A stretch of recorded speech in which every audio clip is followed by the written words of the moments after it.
Hey guys, this pulls in Kinmount, Ontario.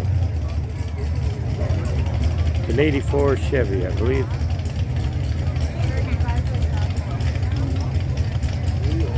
$294.07 feet is the number to beat.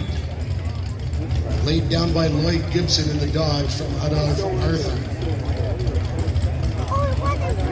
He had a full when he let off of it.